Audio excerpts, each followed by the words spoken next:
sports desk at the Columbus Dispatch presents the BuckeyeXtra Basketball Podcast. With your host, Ohio State basketball beat writer Adam Jardy. Brandon Matisse says, "Give me the rock." Here it goes. Up and away. Slam jam bam. And now he does a little dance. Now, the BuckeyeXtra Basketball Podcast. Hello, everyone. This is Adam Jardy from the Columbus Dispatch. Today is, it's now Friday, February 6th, 2026. It's my official duty to welcome you into episode 529 of the BuckeyeXtra Men's Basketball Podcast. Welcome to Jubilation City. Welcome to my hotel room. It is early into the morning here on February 6th. This is what happens when you have an 8:30 p.m. Tip time. But no complaints. I was able to get a nap in when I got here to College Park, and now I'm just hoping that I don't wake anybody up in the room next to me. But we're here about a mile and a half from the University of Maryland, where Ohio State exercised some significant demons today, or yesterday, I suppose. Final score from the Xfinity Center: Ohio State 82, Maryland 62. This was a largely non-competitive game. Ohio State jumped out to the lead early. Maryland made a little push past the midpoint of the first half, got it to within 4, and then Ohio State quickly pushed it back to double digits, and then it was essentially a double-digit game for all but like a minute of the final 22 minutes of the game. Ohio State would, lead by as many as 22 while ultimately winning by 20. Some wild statistics in this game, some crazy numbers that we'll get to in a minute. I think the biggest right off the top takeaway is that this game, and I'll go more into this in a minute, but the first thing that just keeps kind of flopping around in my head after this and having watched this is that there was real potential for this scenario to go sideways for Ohio State.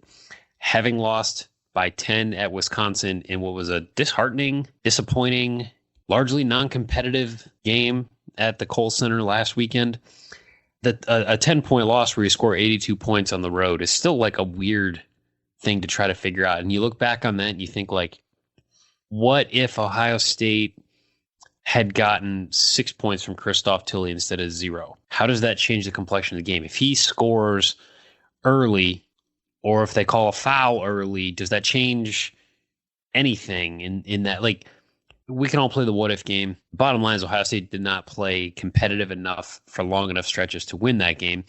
And then that set up this weird scenario where now you go play a objectively bad Maryland team in an arena where you've never had success.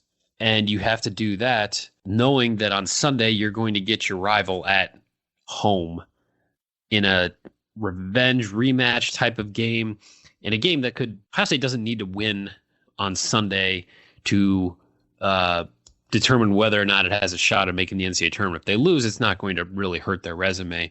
But having lost a winnable game at Wisconsin and then going to play this a quad 3 road game, Ohio State had to take care of business. Otherwise, you would be saying Ohio State would need to win on Sunday in order to keep his tournament hopes alive. Now, a win on Sunday will help, but it put Ohio State in this weird scenario where I don't really like the concept of a trap game and, looking ahead, and, often that just results in the boring coach speak, cliched answers of one game at a time, and our next game is the most important game, and yada yada. Like, we get it. But it all added up to this did have the potential for like a weird letdown type of game where we've seen Ohio State maybe let some adversity turn one loss into 2 losses. I feel like we've seen this at times over the last couple of seasons. And instead, we're not going to make too much of beating Maryland because Maryland is bad. I was shocked seeing some of this in person and how non-competitive the Terrapins look. Losing Pharrell Payne certainly has impacted how Buzz Williams wants his team to play, but it should not impact the team this much. I mean, Maryland is bad. But having said that, you still got to beat the bad teams. And Ohio State did exactly that and took care of business rather decisively to the point where I spent most of the second half just getting stuff written because it was clear that nothing was going to change. Like, this game was over. Maryland had no way to fight its way back. And for that, there's a lot of reasons. There's plenty of certainly credit to go around when you look at what Ohio State did. So running down the box score a little bit, Ohio State had 4 guys in double figures, and 3 of them were starters. Christoph Tilly with a bounce back game. I don't know how many times I wrote that word and the different things I've written from this game already, but he had 19 coming off a scoreless game at Wisconsin. He goes 7 of 10 from the floor. He hits a 3. He has 19 points, 3 rebounds, 26 minutes as a starter. So he had 19. Bruce Thornton had 17. He also had 3 assists, no turnovers, 3 rebounds. Bruce did go 0 of 2 from 3 and only 3 of 6 from the line, and had some atypical plays from the most dependable player on Ohio State's roster 4 years running. We'll talk more about Bruce in a minute, but he had 17 on 7 of 9 shooting. John Mobley had 15. He was 5 of 9 from 3, 5 of 12 overall. He had 4 assists, 2 steals, and a turnover. And then Tayson Chapman off the bench, 10 points, 3 of 6 shooting, 3 assists, also had 2 steals. And then in the rounding out the starting lineup for Ohio State, Devin Royal only had 7 points and 3 rebounds, which was another sort of head-scratching, I feel like, offensive performance from him. Only took 5 shots, but he did draw 6 fouls. He consistently was getting, he was drawing contact, and he ended up going 3 of 4 from the line. But he also had 4 assists, and he had 2 turnovers. But Ohio State had 4 different players with at least 3 assists in this game. And it was, you talk about the timing of things, but I wrote a story that went up the day of the game about how Ohio State's assist rate had been dropping, especially in the last couple of games. And I felt maybe some of that was just random chance. Some of that is just like statistically included in the last 4 games was the loss to Michigan. So some of the offensive numbers are going to not look as good because you're dealing with a 4-game sample size instead of the previous 17 or whatever. So it was one of those things. I wasn't sure exactly how much to make of it, but it was interesting to me. But Ohio State finished with 17 assists on 28 made field goals in this game, and had 4 players, like I said, with at least 3 assists. Amari Bynum only took 3 shots in this game. He had a quietly, I guess, impactful game. He was a plus-minus rating, a plus 18, played 33 minutes, and actually played the second most minutes on the Ohio State roster, but just didn't seem to have the ball much. I didn't notice him a lot. He only had 5 points, 2 or 3 from the floor. He had 2 rebounds. So just not a lot there in the way of production. But like I said, the big thing off the bench here, Tayson Chapman goes for 10, and Ohio State had 17 assists. The Buckeyes were uncharacteristically poor from the free throw line. Ohio State went 18 of 30. Maryland committed 23 fouls. There was not a lot of flow at times to this game, and Ohio State did a good job of continuing to push that issue. It's not super common that you go to someone else's arena and double them in free throw attempts, but Maryland was only 8 of 15 from the free throw line. The Terps got 20 points from Elijah Saunders on 8 of 13 shooting, but like Tayson Chapman, his night ended with 1:34 to play when the two of them were grappling for what was an offensive rebound from Maryland. There was some pushing, some shoving, and almost sort of kind of came to blows, but cooler heads would ultimately prevail. Both players did get ejected with 1:34 to go. The news hook right off the top, when I spoke to Jake Diebler after the game, he said that the ref told him that there was no concern about any further discipline moving forward. So this should not impact Tayson Chapman for the Michigan game. He's now scored in double figures in 3 straight. So Ohio State now will, like I said, turn its attention to the Wolverines.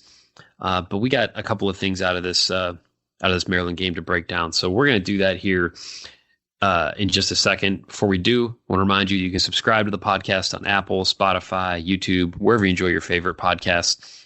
If you subscribe, you'll automatically get the newest ones just as soon as our man Patrick Flaherty can grab them and publish them for us. While you're subscribing or downloading, please leave a review. Please click 5 stars, and please consider telling a friend. Thanks to all of you who've taken the time to do all those things. And shout out to Jason C., who's a very loyal listener and reader who I hear from now and then. And like many of us, really misses the texting service. So with you, we'll keep plugging away. Maybe we can make something happen there. But Jason, it was great to get to talk to you briefly. Hope you enjoyed the game, and hope you enjoyed your important meeting. Hope that was fun. So moving on. I want to start off with Christoph Tilly because he was the number one, was the most discussed point, I think, from Ohio State's loss to Wisconsin. I felt there was the criticism went a bit far to me because I think it is, you can hold both thoughts in your head and do it fairly. And that, yes, you expect your 7-foot center, who's been one of your more dependable players on the season, to not miss all 8 of his shots, especially when they're all at the rim and he's 7 foot tall. That is a fair thing to think. It is also fair to recognize that he did not practice almost at all leading into that game and clearly looked worse for the wear. Having not played against Penn State in the previous game, we did not see a fully healthy or even close to fully healthy Christoph Tilly at Wisconsin. Now, you would still expect him to, like I said, if instead of going 0 of 8, if he goes 3 of 8, what a difference that game could potentially be. So what was interesting to me in this game was that he very much just looked different. He, on Ohio State's second possession of the game, they get the ball to him and he goes to the left block, and I wasn't sure if he missed it or if it got blocked. But it was just credited as a miss, but it was a miss near the rim. And I thought, okay, well, how's he going to respond now? Like, they went to him early and it didn't go well. 2 possessions later, he gets the ball and ends up in the paint and has this just an easy spin move, goes right around Colin Metcalf, Maryland's starting center, and finishes at the rim to make it 4-4. I was like, okay. So he came right back at it and he looked comfortable doing it, looked like, his essentially normal self. But then the big play came as Ohio State was pulling away. So the Buckeyes took the lead for good at 7-6. It would get to 8-8, but then Devin Royal hit 2 free throws with 15:07 left, and it was 10-8. And Ohio State not only led for the duration, but it was never tied at any point from this point on. But as Ohio State starts to pull away, and this is a stretch where Ohio State scored on 6 straight possessions this was Ohio State's second stretch of scoring on 6 straight possessions. Ultimate result was a 26-15 lead on a John Mobley Jr. 3-pointer. But in this segment, Tilly takes a dish from Devin Royal and scores with 12:16 left to make it 16-8. Ohio State gives up a bucket at the other end. Mobley hits a 3. So it's 19-10. And then after Saunders for Maryland banks in a jumper, Christoph Tilly gets the ball at like the top of the circle, one dribble, gets in the paint. And this is where I'm expecting him to, finger roll or, some kind of lay in or, a drive, head fake, pivot. No, he went right at the basket and threw down a 2-handed dunk. Now, I had to look it up. He had 5 dunks this season leading into the game. But this was easily the most physical as we've seen him. This was the most aggressive, where it was at the end of the court where I was sitting. So I felt like I kind of saw his face and just his demeanor. It was like he was attacking in that moment. And I thought to myself, wow, we haven't really seen maybe that kind of aggression from Christoph Tilly. And it all came in contrast again to what had happened at Wisconsin. And so it was something that when I talked to him after the game, it was like the first thing that he and I went over, how much was last game fueling this? And he said, I felt like I let the team down the last game. He said, my mind was to be ready for this game, have good preparation, not just myself, but as a team as well. Come here, have a good game. He said that he felt like he needed a couple good days to get ready, good practices, and he was ready to be aggressive and physical. He said, I think I brought it to the game. So I did ask him, I said, like, how are you feeling? Like physically, how are you doing? He said, I'm good. He said, I feel good. I'm healthy.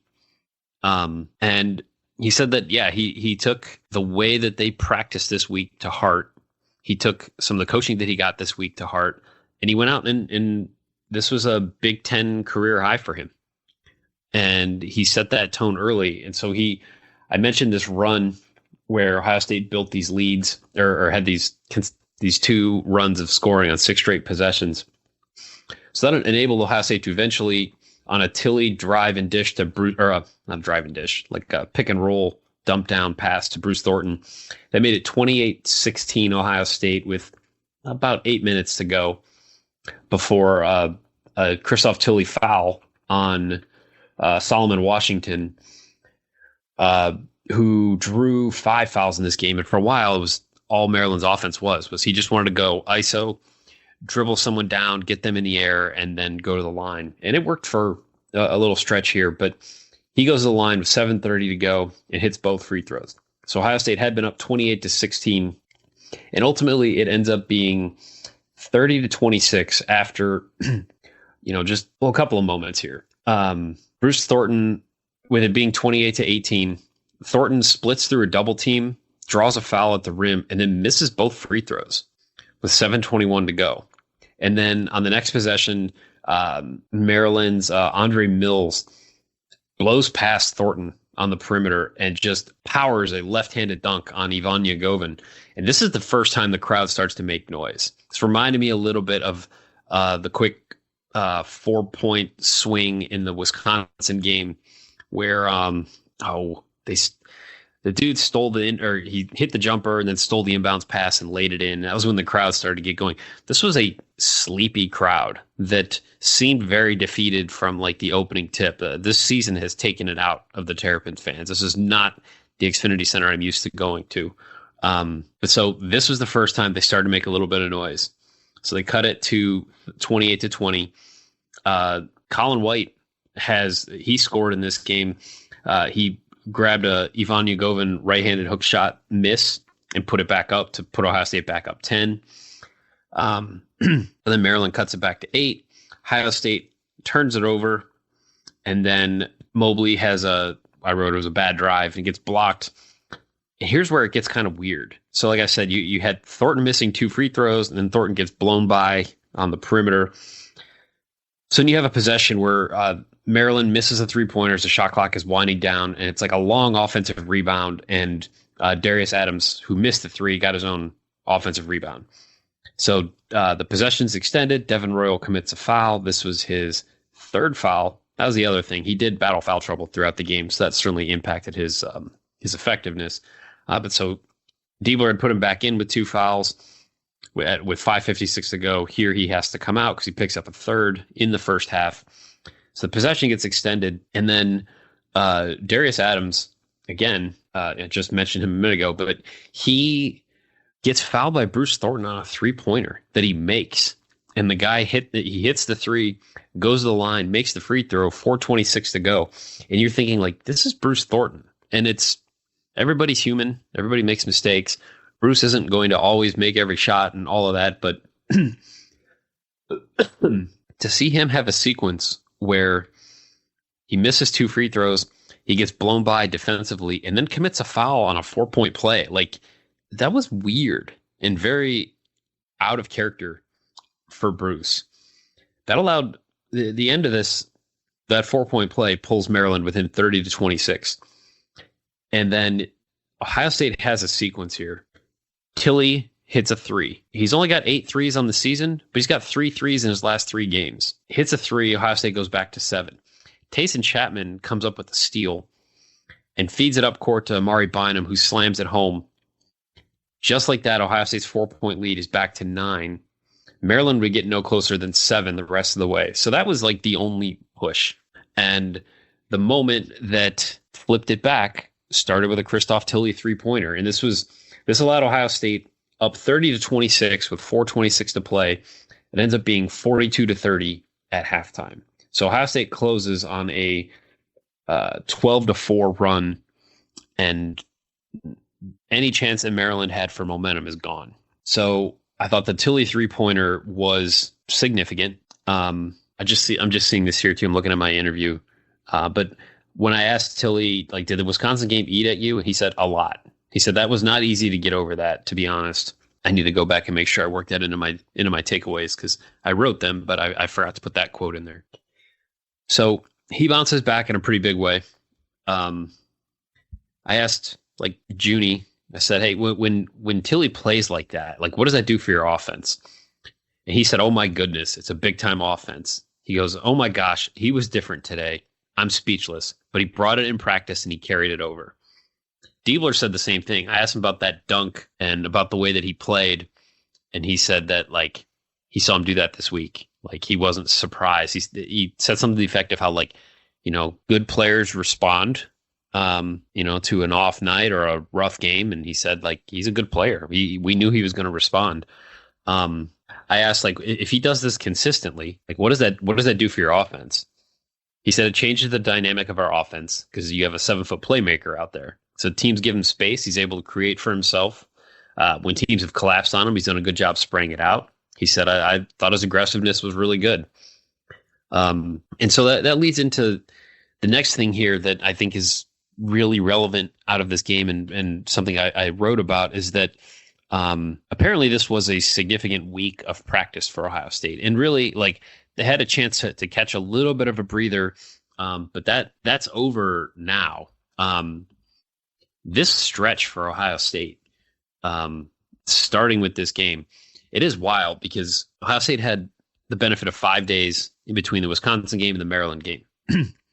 Now it's Maryland on the 5th, Michigan on the 8th, USC on the 11th, Virginia on the 14th, Wisconsin on the 17th. So you've got 5 games in a row that are all spread out by 3 days apiece. So it gets congested very quickly. And it made this week of practice, it gave the Buckeyes a chance to practice and focus on themselves in a way that they really won't get the opportunity to do in the coming days. Also, it's kind of worth pointing out that as Ohio State prepares for Michigan this weekend, the Buckeyes have not practiced on the home floor at the Schottenstein Center at all, like since before the Wisconsin game. Andrea Bocelli is in town and like starting his world tour. And so they've been like, Columbus is like home base for that. And they have like basically had run of the arena. So Ohio State all week this week, leading into the Michigan game, only practicing in its practice gym, which is kind of wild when you really like think about it. Like, the Buckeyes cannot practice on their main home floor in their own gym for an entire week, because that's what the Schottenstein Center is. So I guess add that to the list of things when it comes to pros and cons of the multi-purpose arena. But having said all that, as I digress, this was a chance for Ohio State to work on itself a little bit. And it was interesting talking to Mobley and talking to Tilly and then talking to Diebler about what the week was like in practice. And Tilly talked about, like, it was physical. They were competing. It was hard several days of practice. When I talked to Mobley, he said that they were really competitive. He talked about like bringing that edge. He said like they trying to bring out the dog in them. He said guys were talking trash.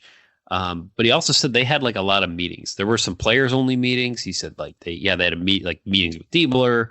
But like the Wisconsin loss did not go unnoticed or unacknowledged. And not that any loss ever does, but that did seem to, it felt like it could be a milestone type of game, where maybe you look at that as where things go off the rails or whatever. And I think there was some awareness within the program that needed to be, that could not be the case. There's still a lot of basketball left, and Ohio State had to find a way to not let that loss linger. And so Diebler was really effusive in his praise for this team's leadership and felt like the Buckeyes learned a few things about themselves and about their leadership group throughout the week. And that certainly starts with Thornton. He's the captain. there are other people in the leadership group. Now, that's generally loosely included Mobley, Royal, Tilly, Gabe Cupps, and Brandon Knoll. Those are the people that when you ask Jake Diebler about the leadership group on this team, those are the players that he points to. And apparently they were big this week. That would end up being a fair amount of my conversation with Jake. And so I asked him about your team responded, they cut it to 4. And then you guys immediately had some responses. And then that was as close as it ever got. And so this was his answer in that moment. He said, our defense got better the last few days. We grew in some areas, including our leadership. I think our leadership showed some great improvement the last few days in practice, and I thought that carried over. I think that plays a role in those moments and the ability to respond and stop runs. Then we talk about being our best late. Part of that is the last few minutes of the first half, and we kept them from getting momentum. He said, what was impressive about us tonight, outside of a couple of stretches where we had a couple too many turnovers, we kept trying to execute with great consistency. No one went off script. Guys really played to their strengths, and we continued to move the ball. I thought our perimeter play and attacking their press was really critical. I'm excited about the completeness of this game. And one more thing on the leadership group. I mean, he mentioned how Gabe Cupps and Brandon Knoll, when he was playing, were part of that. He said, Devin, Bruce, Junie, we've been together now through a lot of battles, and those guys I thought were tremendous in that regard. When I asked Junie about that, he said, it feels good, the fact that our coaches believe in me to take that role at such a young age. He said, it comes with high standards as well. I've got to come in and bring it every day. Can't have no slack days. What I feel in the game, I've got to be a vocal leader about it. That's something I've worked on a lot too. He did also make a reference to the tournament. This is the first time I feel like in a while that I can really remember someone specifically bringing up the needing to win games to make the NCAA tournament. When I asked Mobley about this week, he said, we came with energy. Everybody was sore. We knew what we've got to do coming up. Games like this are big. Even though the record's not that high, that's big for us, knowing we want to make a tournament run, staying locked in and bringing energy. So the other thing that I think is two more things that are worth digging into in this game. One, the continued emergence of Tayson Chapman, because this is now 3 straight games that he has scored in double figures. And you can just see him getting more confident as you watch him play. And I felt that was evident at both ends of the court. Now, it wasn't perfect.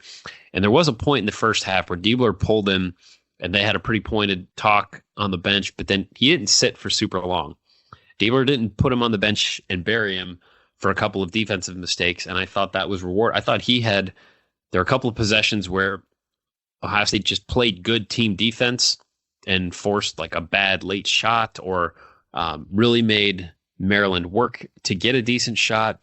And I thought he was impactful in a couple of those. Like I said, he did have the steals. He seems to have a pretty decent knack for being able to crash down and know which players he might be able to knock the ball loose from.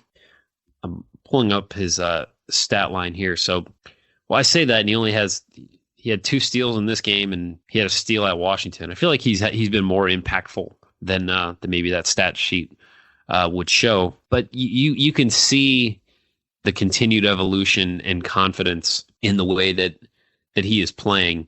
And when I asked Diebler about that, and I asked him about the defense, and he said he got better. He said, I took him out quickly for some defensive errors back to back. I thought he handled that with great maturity. We got him right back in there, and he played with a poise. He said he takes the playmaking load off some of our primary guards. And I know there are some of you that are listening to this and are just banging your head on the table and saying, why has this not come sooner? This team has needed production, and you're seeing now what Tayson Chapman can do. Why hasn't this come sooner? And I think that's probably a fair question when you see someone go from Tayson had scored. I've got so many documents open on my computer. So in his first 14 appearances this season, he had scored 27 total points. He's now scored 35 in the last 3, so that's 11.7 per game. He's 12 of 18 from the floor. Even I can do that math in my head. That's 2/3. That's 66.7%. He has played his way into the primary backup role. I mean, he played 19 minutes and 48 seconds Gabe Cupps played 10 minutes and 9 seconds. Cupps did have 3 points. He was 3 of 4 from the line, had 2 rebounds, 3 fouls, but he did have an assist, didn't have a turnover. Ohio State only had 8 turnovers in this game. Ohio State did outscore Maryland 24-2 in points off of turnovers. Terrapins turned it over 16 times, and Ohio State turned that into 24 points. Also an 11-0 advantage in fast break points. But I think that some of the defensive stuff was holding Taysom back, and I think he's made enough progress there. He's practiced more consistently, at least based on the people from the program that I talked to, and that's allowed him to get an opportunity to where now we're seeing that offensive ceiling. We're seeing that potential that is, it's been there. We just haven't gotten to see it due to injury, and then season-ending injury, and then not getting the opportunities in games. But it's looking more and more like he's got to play. And I know there are some of you out there that have been just banging on that table for a while. The defensive area has held him back, but you can tell that things are getting better in that regard. And I think that production that he is starting to bring it's impossible to ignore. Now, the concern, I think, at the moment, and hopefully by the time you hear this, you've seen my story. But like I said earlier, Diebler said they're not expecting anything going forward as far as maybe discipline for him being ejected at the end of this game. Diebler said he talked to him in the moment about just like trying to be composed. He said he hadn't seen the play yet, but he said, I like that his teammates on the court got in the middle and helped him out. I'm glad it didn't escalate beyond that. It did seem very clear that the Buckeyes had his back. And the way that I saw that play, they were both Chapman and Saunders were going for a rebound, and Chapman took a little bit more physicality from Saunders than he felt was warranted, and he stood up for himself. And it didn't get to any sort of like crazy point. It was almost over before it happened, but it seemed to me that Chapman was saying like, "Hey, I'm not putting up with this anymore," and his teammates were right there with him. And I did think it was. This is maybe a projection, but I don't think it's very far off. When I asked Christoph Tilly what his favorite play was, because I kind of thought like it would be his dunk, but I said, like, what was your favorite moment for the game? And he said, I've got one, but I can't say it on camera. So I would say Junie's 3. Junie crossed somebody and he hit an important 3. That was a nice play. But reading between the lines, I think he was implying that his favorite moment was Taysom, battling. And Junie kind of referenced that as well, just that like they've got his back. That was what he said. When I asked him about Taysom's like emergence and then like, his feistiness, late, and he said, no surprise. We knew what Tay was capable of, everyone he did. Now he's able to show it. It's no surprise there. We've got his back. I think that moment showed that this is a connected team that really does care about each other. I thought you saw them rally behind their teammate who just said like, hey, enough is enough, and stood up for himself, and had the backing of his teammates there. So I thought that was worth pointing out. That was worth acknowledging here on the podcast. The other thing is like, I didn't really get a chance to get into this with interviews, and we'll see. I mean, I don't know. Like, you win by 20 on the road. I don't know how much you need to say like, well, Bruce Thornton finished with 17, right? Yeah. Did go 0 of 2 from 3, and 3 of 6 from the line, and had some of the miscues I mentioned earlier. The one thing that I have been noticing is that his shot looks flat, or at least flatter.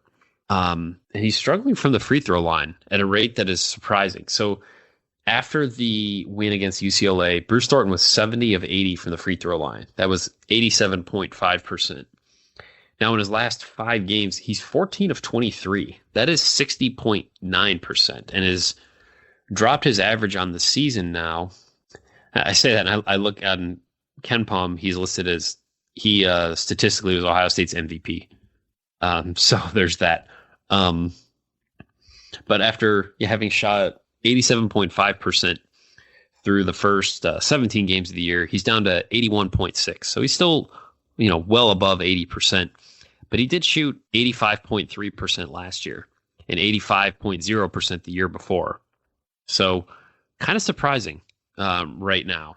And again, this isn't like pick on Bruce Thornton, but just there were a few things in this game that just were a little bit surprising from someone who's been so rock steady and dependable for so long. And I think that's probably the price you pay for just continued consistency, is if you have an off night or just a little bit not on your normal game, like it's noticeable. Whereas I'm not sure there's many guys in the team that we would say, man, 17 points, 3 assists, no turnovers, not their night. But that's what it felt like with Bruce. All right, 2 other just quick random things that I wrote down because I thought they were interesting. So there's a T-shirt that somebody was wearing that had Buzz Williams as Buzz Lightyear, and it said "To Xfinity and Beyond." I kind of really want that shirt. I thought that was an incredible wordplay there. So I enjoyed that.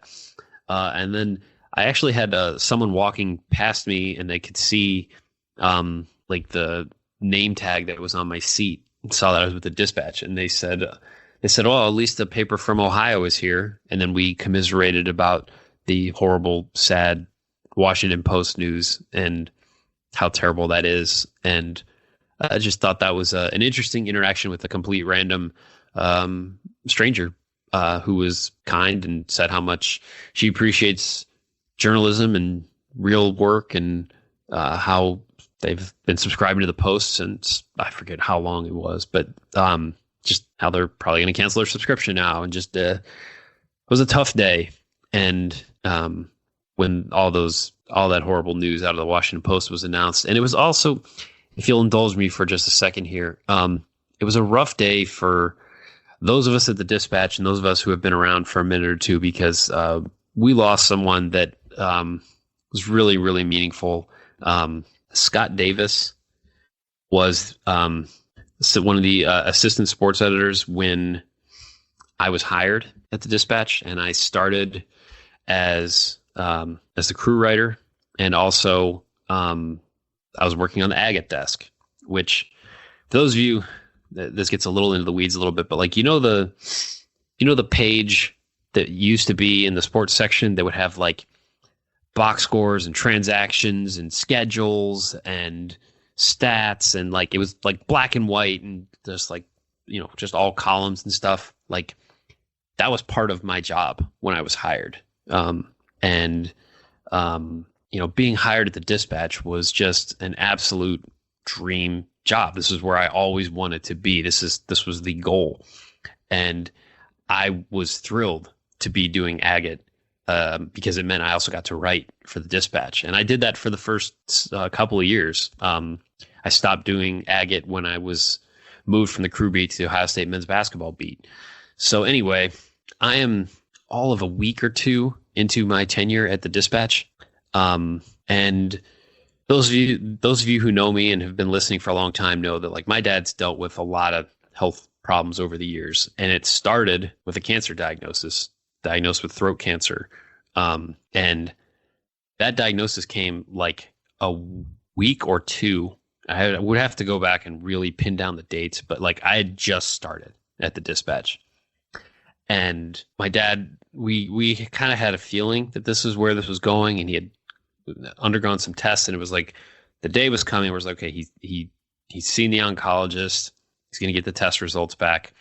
And I was at the Dispatch. I was at our old office on 3rd Street, sitting there at my desk, and I'd let Scott know, and I'd let Brian Hoffman, our other assistant sports editor, know, and certainly Ray Stein, who was the lead sports editor, that like this might be happening, and that might impact my availability. Like, we're kind of facing an unknown here.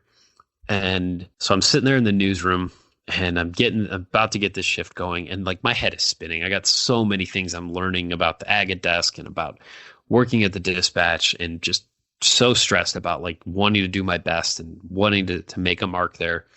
And I get the phone call that my dad's got cancer, and it's going to be like chemo and radiation, and he was in up near Toledo at the time, so it would be a lot of like nights driving back and forth, and I was obviously, like, number one, just really scared about my dad and what was ahead and how this was going to, play out. And then certainly then your mind goes to like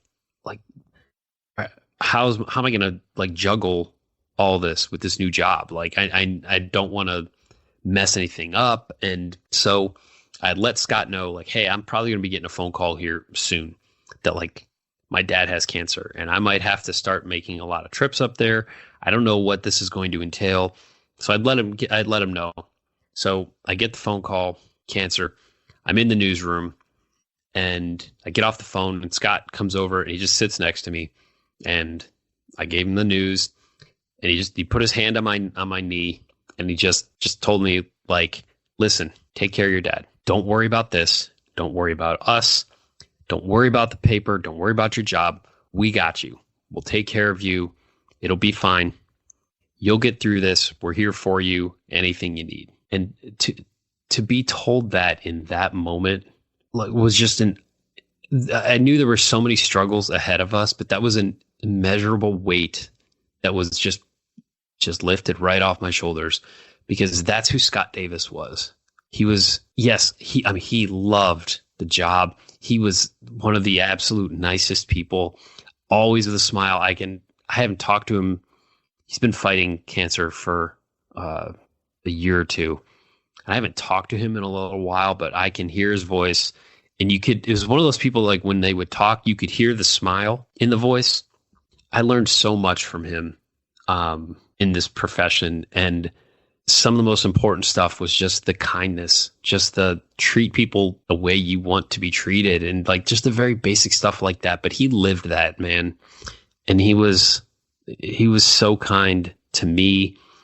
He was so influential on so many of us. And it was a hard day. So I've just felt like I couldn't do this podcast without acknowledging Scott and letting all of you know a little bit about how much he meant to so many of us and why that news just, it really hit. So just our annual reminder, like, don't take it for granted. Tell your loved ones you love them. Hug people. Be there for people. All we've got is each other. So I'm not going to get into any other deep philosophical thoughts. It is 3:33 in the morning, and I should probably wrap this one up. Apologies for not getting a podcast to you between these last two games. Just ran out of time, honestly. If there's like some sort of news that breaks between now and the Michigan game, then I'll try to knock something out to preview the game. But as it stands, I'm not getting back until Friday afternoon, and then we'll have Saturday and the game Sunday. So I'm not sure that there'll be a Michigan preview episode, but we'll certainly have one after the Michigan game. Might record it after the Super Bowl. We'll see how the day goes. But yeah, I'm going to wrap it up now. As always, you can send along your questions, your comments, your love notes, your hate mail, and otherwise constructive criticism to me at Adam Jardy on Twitter or ajardyddispatch.com. Thank you again for listening. Thanks to Patrick Flaherty, the Podfather, for getting this out to you all. And thanks to Scott Davis for everything. I'll be back with you all on Sunday. So until then, be kind, take care, and we'll talk soon. Be sure and subscribe to the Buckeye Extra podcast in the iTunes Store, the Google Play Store, or on Stitcher.